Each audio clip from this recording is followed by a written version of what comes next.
This is Update One, the podcast of the National Press Club in Washington, D.C. Update One provides a forum for listeners to learn about national and international stories, focusing on journalism and communication issues, news, and politics. Now, the latest edition of Update One.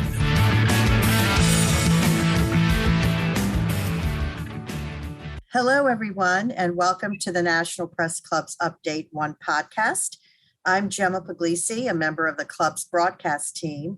And on this edition, we will talk about the film that just came out over the Thanksgiving weekend, The House of Gucci, starring Lady Gaga, Adam Driver, Al Pacino, Jeremy Irons, and Jared Leto. The movie was made thanks to our guest today, Sara Gay Forden, whose book, The House of Gucci, A True Story of Murder, Madness, Glamour, and Greed inspired the film, directed by Ridley Scott. Sara lived in Milan, Italy for 22 years, during which time she covered business news, including the growth of the Italian fashion industry for publications, including the Wall Street Journal, the International Herald Tribune, Women's Wear Daily, W Magazine, and Bloomberg News. Her book, as I mentioned, grew out of her reporting on the explosion of labels, including Gucci, Armani, Versace, Prada, and Ferragamo, from family ateliers into mega brands. She wove together the family saga, spanning 3 generations, with the evolution of the Gucci brand, including the company's origins and its iconic products, as well as decades of family conflicts, including the secret 18-month buyout of Aldo Gucci and his sons on behalf of Maurizio Gucci's anonymous partner, Bahrain-based Investcorp.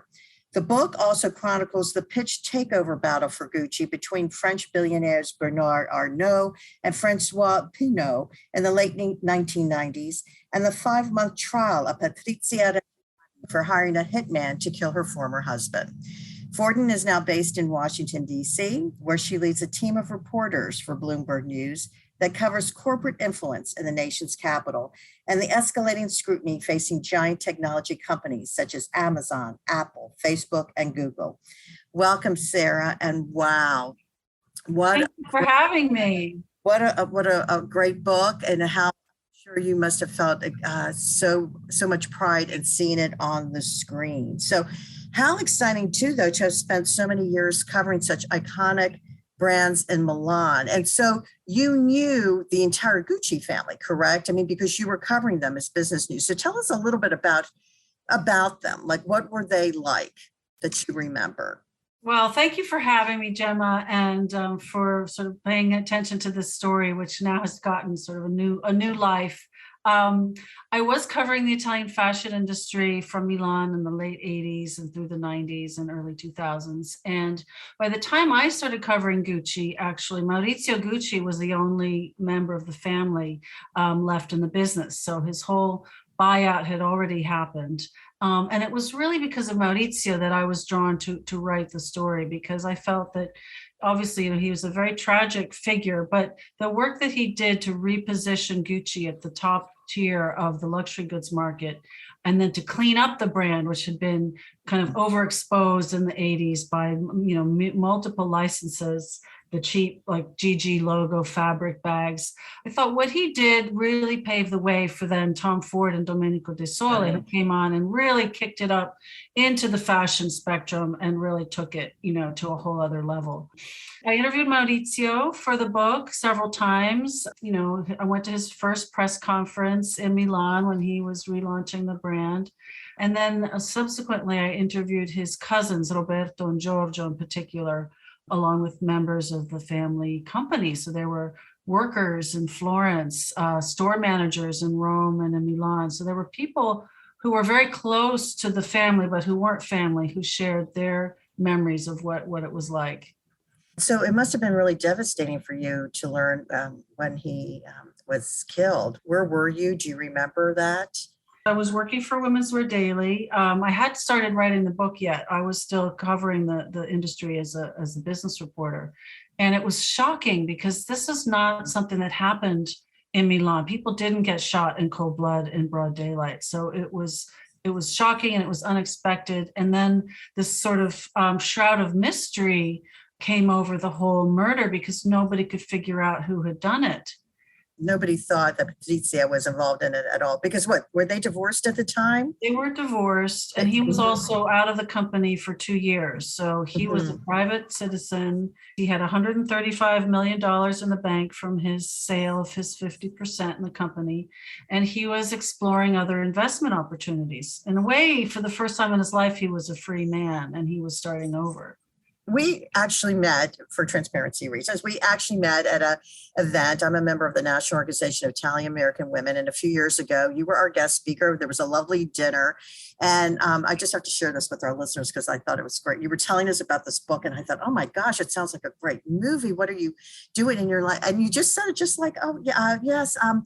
It's going to be made into a movie. And I'm like, wonderful. Like, do you know who's directing it? And you just said, as a matter of fact, Ridley Scott. And I'm like, wait, Ridley Scott of Gladiator fame director, Ridley Scott? And you're like, yes. And I thought, oh my gosh, this is going to be an extraordinary film. Did Ridley just call you up one day and said, I want to make a movie about your book? How did that all come about? Well, these movie projects, as I've learned, take a long time to gestate. And it's really about sort of pairing, getting the right talent. And Ridley himself said when they were rolling out the film, it's really all about getting the right screenplay. And that for the director is the roadmap. This had been a pet project of his wife, Janina, for many years. They've talked about that in interviews. And there were other screenplay writers attached to the project, but they reached out to me in 2018 and asked if I would work with the screenplay writer who authored this particular screenplay. And his name is Roberto Bentivegna, and he's a young Italian screenplay writer. He grew up for part of his childhood in Milan. His mother worked in the fashion industry, and he just really got the import. He captured of the it. Story, yes. That's fabulous. And then were you invited to come to see some of the videotaping? No, the extraordinary thing was this whole film was filmed during a pandemic lockdown. The set was completely locked down, and 3 months of shooting in Italy under the tightest restrictions. So yeah, it's really amazing how this has all come together. So, of course, I must ask you, and if you can share with us, what were your thoughts of the film? If you can tell us a little bit about how you felt after it was over and to see your work. This whole story really came about from your book. So how did you feel when you came out of the theater and you saw that great credit, by the way? I was actually applauding the credit when I saw it. Oh, thank you. It's really an extraordinary experience. And, you will understand this as a writer and as a journalist. You often toil in solitude and, in the wee hours, and it's all about getting the right words on the page. And so it's very can be very lonely work unless, except for when you're interviewing sources. And to have this experience of seeing, my work all of a sudden, taken up by such a talented director and such a star-studded cast, and, it's given it a whole new life. It's really kind of like being shot out of a cannon in a way. I mean, as I wrote it, I could see it being an incredible story for a film, and I could see the scenes in my mind, but I never in a million years dreamed that it would become a project of this level. And how did you think overall about the film? Were you pleased? It was very exciting. Yeah, I think the thrust of the film is absolutely true to the arc of the story. It focuses on a specific section.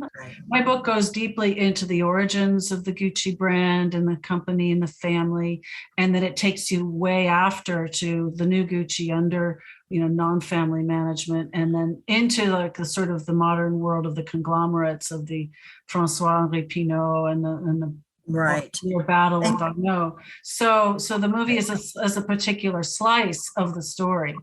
One of my favorite lines in the movie was Jeremy Irons, who played Rodolfo, who was saying to Paolo, it's his nephew, right, which was played brilliantly by Jared Leto, and says, "You never mix browns with pastels. And I was the one laughing hysterically in the theater. I think I was the only one laughing hysterically because we all know the beauty of the Gucci line is the brown, right? And I didn't even know this till I read a little bit more about it, that Paolo was really responsible for the logos, with the two G's kind of being immersed together and taking the browns and adding the pastels and the florals. And it's interesting as well as the night I saw the movie, I had been at the mall just like an hour before, and there was a huge line in front of the Gucci store where people were waiting to go in to buy the product. And so when I left the theater, I was really sad because I thought, the ancestors, right? And I know that Maurizio had two daughters, correct? And they are apparently estranged from Patrizia, which I can understand, but they're not involved in the business. And it's just a sad thing because you're seeing this amazing brand and how simple it started, which, by the way, it's celebrating its 100th anniversary. That's exactly right. It's all kind of come together at the same time. But right. 100 years ago this year, Gucci opened the first Gucci store in Via della Vigna in Florence. How incredible. And then to see, that's my other question, because you knew mostly all of them, right? But more closely, you said Maurizio. And, to think back of how it started and where they are today, what do you think Maurizio would have thought if he had seen how the brand had grown today? What do you think his thoughts would have been? Yeah, it's funny. I've actually talked to people who have commented on that. And, Maurizio's vision for Gucci, he had a very classic view of what Gucci should be. And he wanted it to be elegant. And it was almost like more of an old world luxury brand on the par with Hermes, which, by the way, has also evolved. So all of the brands have had to kind of contend with moving into the more fashion sector to stay relevant. But he wanted Gucci to be, he would say, round and brown and soft to a woman's touch. So the bamboo handle bag, the hobo bag, the quality leather, that was his vision. And then, of course, when Tom Ford came in, he wanted it to be square and black and sexy. So he pushed a completely different vision of Gucci. And now today we have Alessandro Michele, who is Italian. He's from Rome. He actually was hired by Tom Ford and Domenico De Sole. He's been there for over 20 years. And he's kind of knit the two worlds together in an the old and the new, right? Yes. So if you can go back and you can see this online, Gucci did an incredible blockbuster fashion show on November 2nd in Los Angeles. Interesting choice, right? With the movie. Right. And they closed down Hollywood Boulevard. And if you look at the styles, there's a lot of new stuff, but there's a lot of the classic GG logo. The models are wearing aviator frame glasses that look just like the glasses that Maurizio used to wear. And it's almost as though Gucci is finally kind of, knitting together its past and its present. So I do want to talk about what we can about the movie. I want our listeners to go and see it, but it was an incredible performance by mostly all of them Academy Award winners, with the exception of Adam Driver, who obviously has been nominated for an Oscar before, but just great performances. And really, I thought, just being an Italian American, I felt like they really captured a lot of kind of like the culture of Italy during that time. And Lady Gaga, of course, plays Patrizia. And the end of the film just tells you what happens, like the sentences that she gets, and Lita, the fortune teller, and the two men who actually committed the murder. But it doesn't tell you where is Patrizia today? She apparently was released early. Is that right? She got time off for good behavior. She was released in 2016 after serving 18 years of her sentence. She lives in Milan. She's a free woman. She's given some interviews, mostly to the Italian press. And sometimes, she can be seen walking around town. Sometimes the paparazzi get her and, pepper her with questions. Were people surprised that she committed the murder? I think people were surprised and horrified. Yeah. Did you know her very well? I mean, I had interviewed her in 1993. She was very upset with Maurizio, who at the time was struggling to hold on to his 50%, which he ultimately lost. And she was launching a smear campaign against him with the media. And she called Women's Wear Daily, among other organizations. And I sat with her for over an hour, during which she spewed vitriol about Maurizio. And she was known to have gone around Milan asking if there was somebody who would kill her husband. So she was very vocal about her anger and, discontent with him. But nobody really took her seriously. At one point, her lawyer wrote her a letter and said, you have to stop saying this is not acceptable. But even though people knew that, they still didn't suspect her of being involved in the murder. And the prosecutor, the investigating magistrate, actually, at the time, was this expert in financial crime. This was right after the whole Mani Pulite, the political kickback scandal. And so he was really thinking in that direction. He was trying to uncover leads in Maurizio's business dealings. He thought it might have been a settling of accounts of some sort, or a debt. Maurizio had been deeply in debt, maybe a debt gone bad, but was hitting, of course, dead ends everywhere he looked.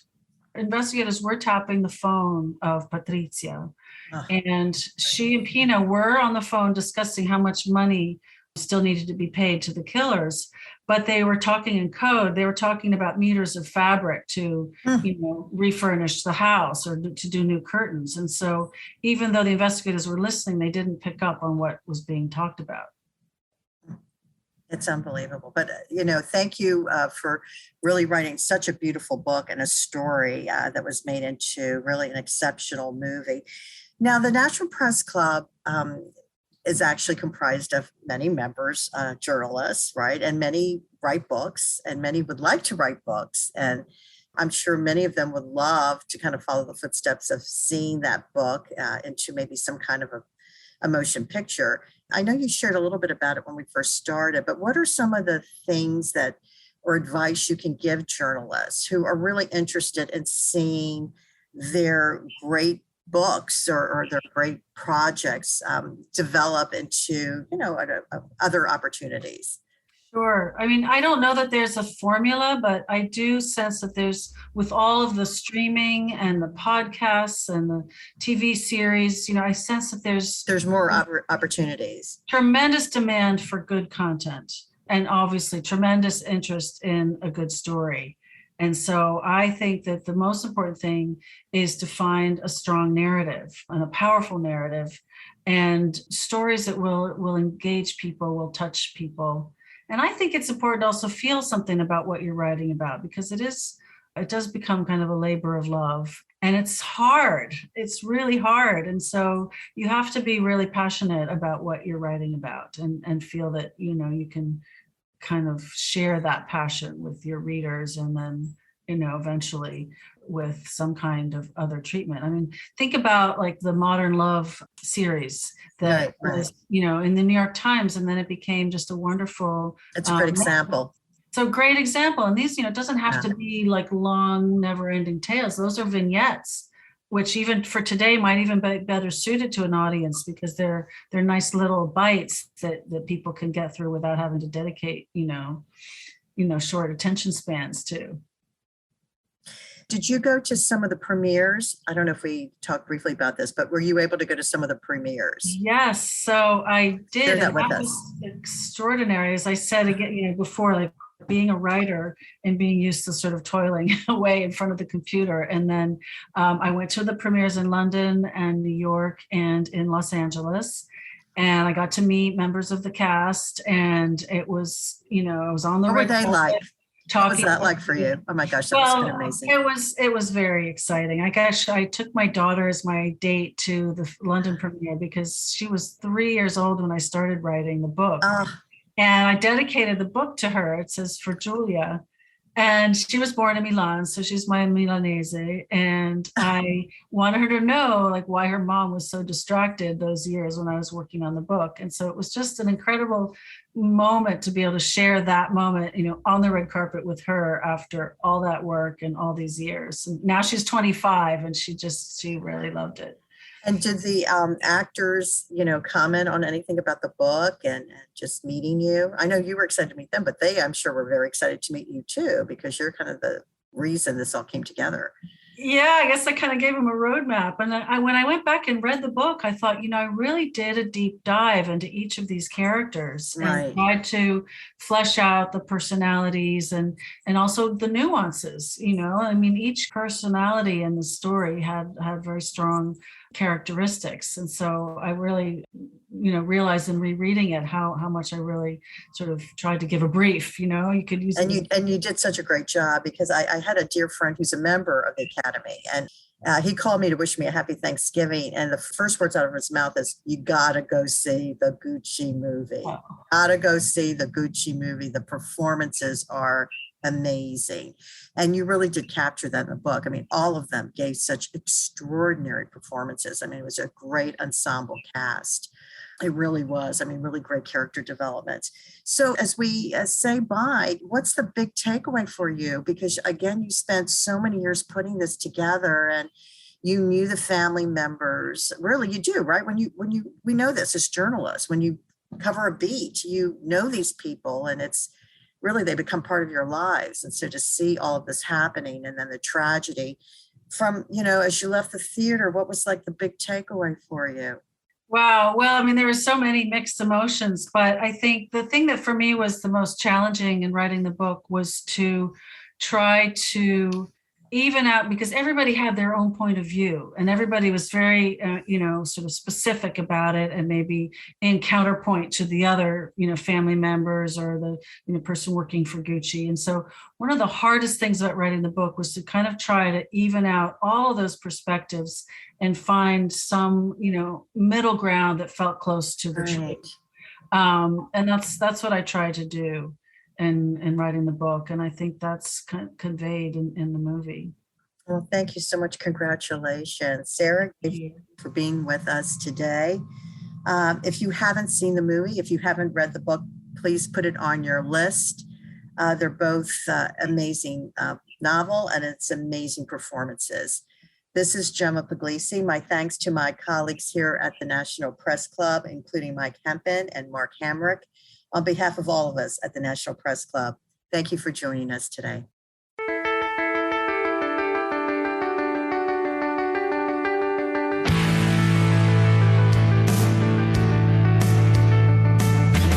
Update One is a production of the National Press Club's Broadcast Podcast Committee.